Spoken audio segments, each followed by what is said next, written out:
October the 5th. Sometime later, the brook dried up. 1 Kings chapter 17 verse 7. The education of our faith is incomplete if we have yet to learn that God's providence works through loss, that there is a ministry to us through failure and the fading things, and that He gives the gift of emptiness. It is, in fact, the material insecurities of life that cause our lives to be spiritually established. The dwindling brook at the Kerith ravine, where Elijah sat deep in thought, is a true picture of each of our lives. Some time later, the brook dried up. This is the history of our yesterdays and the prophecy of our tomorrows. One way or the other, we must all learn the difference between trusting in the gift and trusting in the giver.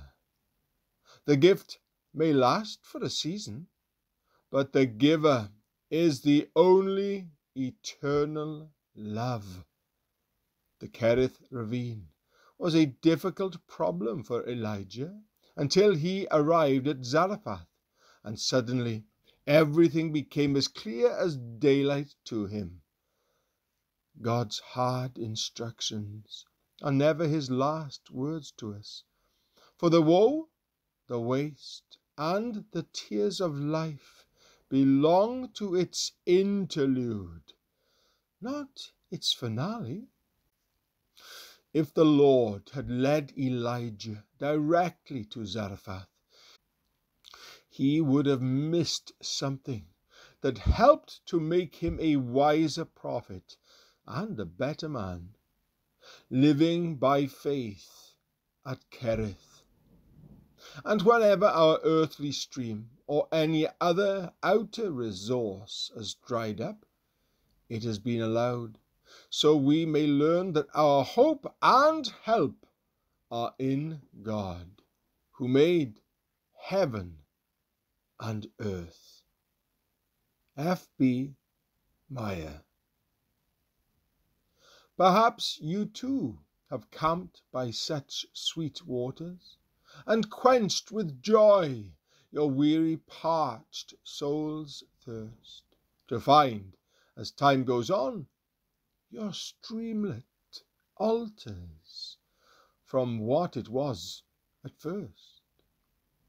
Hearts that have cheered, or soothed, or blessed, or strengthened, loves that have lavished unreservedly, joys, treasured joys have passed as time has lengthened into obscurity.